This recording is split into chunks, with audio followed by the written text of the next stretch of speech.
सांगली जिल्ह्यातील मोरगाव या शांत गावात जीवन एका सहज गतीने वाहत होते. शेत हिरवीगार, हवेत मातीचा सुगंध आणि समुदाय एकमेकांशी घट्ट गुंफलेला. पण या शांत पृष्ठभागाखाली एक वादळ उसळत होतं, एक वादळ जे वासना, विश्वासघात आणि मानवी इच्छांच्या सर्वात काळ्या छायांनी भरलेलं होतं. हनुमंत रामचंद्र शिर्के, 29 वर्षांचा तरुण, या गावात राहत होता.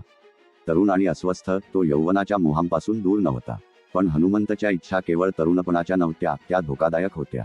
त्याला कुटुंबाच्या पवित्र बंधनांचा आदर नव्हता, समाजाला एकत्र ठेवणाऱ्या नात्यांचा मान नव्हता. त्याच्या डोळ्यांनी जिथे पाहायला नको तिथे पाहिलं आणि त्याच्या हृदयाला एक अशी भूक लागली होती ज्याला काही मर्यादा नव्हत्या. अश्विनी शिवाजी शिर्के, 21 वर्षांची तरुणी, त्याची चुलत बहीण होती. ती तरुण, ऊर्जावान आणि जीवनाने भरलेली होती. हनुमंतच्या नजरा तिच्यावर पडल्या आणि तो तिला आकर्षित झाला जसं पतंगा ज्योतीकडे आकर्षित होतो. पण हे आकर्षण निर्दोष नव्हतं. हनुमंत, त्याच्या वासनेने अंध झालेला, कोणत्याही मर्यादा पाहत नव्हता, कोणतीही रेषा ओलांडू नये असं तो मानत नव्हता. त्याने अश्विनीशी गोड बोलणं सुरू केलं, फसवणुकीचं आणि हाताळणीचं जाळं विणलं. त्याने तिला मधुर शब्दांनी बोलून तिला त्याच्या जाळ्यात ओढलं. सुरुवातीला अश्विनीला संकोच वाटत होता. तिला माहीत होतं की त्यांच्यातील नातं चुकीचं आहे, पण हनुमंत हट्टी होता. त्याने तिच्या नकाराला, तिच्या विरोधाला दुर्लक्ष केलं आणि एक दिवस त्याने मर्यादा ओलांडली. त्याने तिच्यावर बलात्कार केला, तिला सर्वात क्रूर पद्धतीने भंग केला. अश्विनी मनोभावानं दुखावली गेली, पण ती मौन राहिली. तिला शरम वाटत होती, लोक काय म्हणतील याची भीती होती, आणि म्हणून तिने दुःख मौनात सहन केलं. पण हनुमंतचं संपलं नव्हतं. त्याने तिला शोषण करणं सुरूच ठेवलं, धमक्या आणि भीतीचा वापर करून तिला त्याच्या नियंत्रणाखाली ठेवलं. तू कोणाला सांगशील तर मी तुझी प्रतिष्ठा बुडवेन, तो म्हणत असे.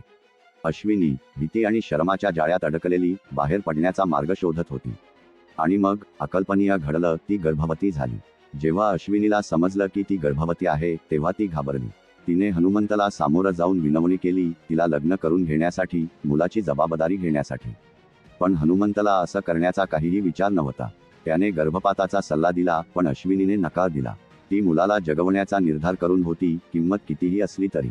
हनुमंतच्या मनात मात्र दुसरंच काहीतरी चाललं होतं. तो घोटाळ्याचा धोका पत्करू शकत नव्हता, सत्य उघडकीस आल्यास येणारी शरम. आणि म्हणून त्याने एक भयानक योजना आखली.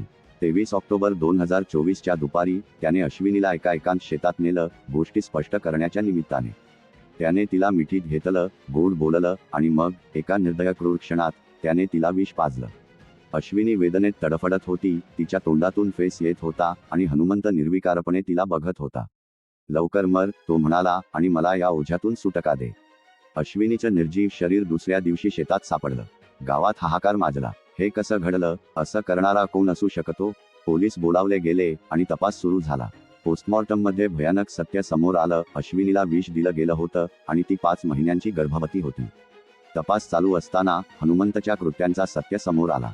इन्स्पेक्टर ज्योतिराम पाटील यांच्या नेतृत्वाखाली पोलिसांनी पुरावे जमा केले. हनुमंतचं अस्थिर वर्तन, अश्विनीकडे त्याची वारंवार भेट आणि गावातल्या कुजबुजा सगळं एकाच निष्कर्षाकडे नेत होतं. जेव्हा हनुमंतला समोरासमोर आणलं गेलं, तेव्हा त्याने सुरुवातीला सगळं नाकारलं, पण दबावाखाली तो कोसळला आणि कबूल केलं.